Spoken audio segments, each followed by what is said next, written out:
অনেকে প্রশ্ন করতেছেন যে আসলে আমরা যে এই শ্রমিক ফেডারেশনের বিরুদ্ধে কথা বলতেছি, মানে আইবিসির নেতারা যে হোটেল রেডিসনে বসে যে চুক্তি করার মাধ্যমে আমাদের 2000 করার মাধ্যমে যে 13,000 টাকা বেতন হওয়ার কথা ছিল, সেখানে 12,500 টাকা হয়ে গেল।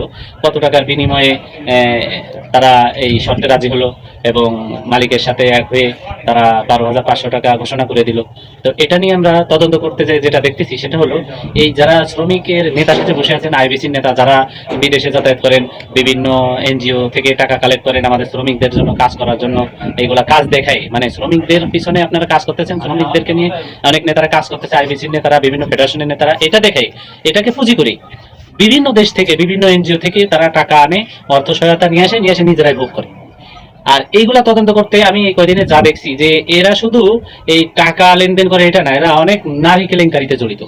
এবং এই ফেডারেশনের যারা কাজ করে নিচে পর্যায়ে নেতা, তারা অনেকেই সহমত হয়েছে আমাদের সাথে যে এটা বিহিত হওয়া উচিত। কারণ 2023 সালে যে সর্বনিম্ন 23,000 টাকা মজুরি আন্দোলনটা ছিল, সেখানে এই শ্রমিকদের নেতাদের কারণে বড় বড় নেতারা কিছু টাকার বিনিময়ে আমাদেরকে মাত্র 12,500 টাকা একটা ফিক্সড করে দিছে।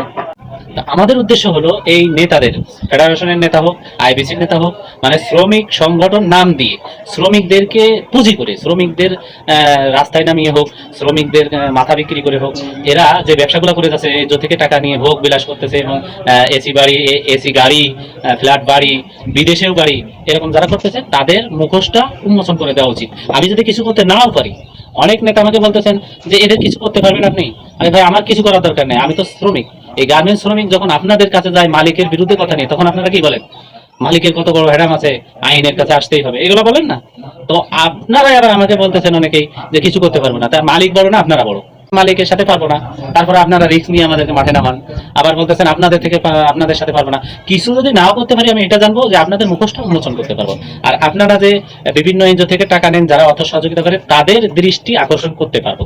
আমার উদ্দেশ্য হলো যারা এই শ্রমিকদেরকে বিক্রি করে দেয়, শ্রমিকদের নামে ফান্ড কালেকশন করে বিদেশ থেকে, শ্রমিকদের অর্থ সহায়তা যা আসে বিদেশ থেকে, এগুলো বাগবাটোয়ারা করে খান, তাদের কাছে আমার মেসেজগুলো পৌঁছান। আপনাদের আমি কিছু করতে চাই না, আপনাদের আমি কিছু করতে পারবো না, কিন্তু আপনারা যার অর্থ নিয়ে চলেন, তারা তো শ্রমিকদের টাকা দেয়, শ্রমিকদের কল্যাণে টাকা দেয়, কিন্তু এইগুলো আপনারা পুঁজি করে আপনারা ফ্ল্যাট বাড়ি বানান, ইন্ডিয়ায় বাড়ি করেন, এসি গাড়ি কেনেন, এইভাবে চলতেছেন। কিন্তু আপনারা দেখাতে পারবেন কোন শ্রমিকের জন্য আপনারা কি করছেন? আপনারা কিচ্ছু করেন নাই।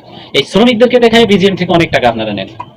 এই 23 সালে যে বেতনটা মজুরি বৃদ্ধি গেল, নিম্নতম মজুরি আন্দোলন গেল, এখানেও হোটেল রেডিসনে বসে 5টা সংগঠনের নেতা গোপনে মিটিং করে তারা আতায়াত করে অর্থ লেনদেন করে 12,500 টাকা বেতন করে দিচ্ছেন। এটা হলো একটা ব্যবসা। আপনারা যে ব্যবসাটা করতেছেন, আপনারা আমাদের কল্যাণে কাজ করতেছেন না, নিজেদের কল্যাণে কাজ করতেছেন।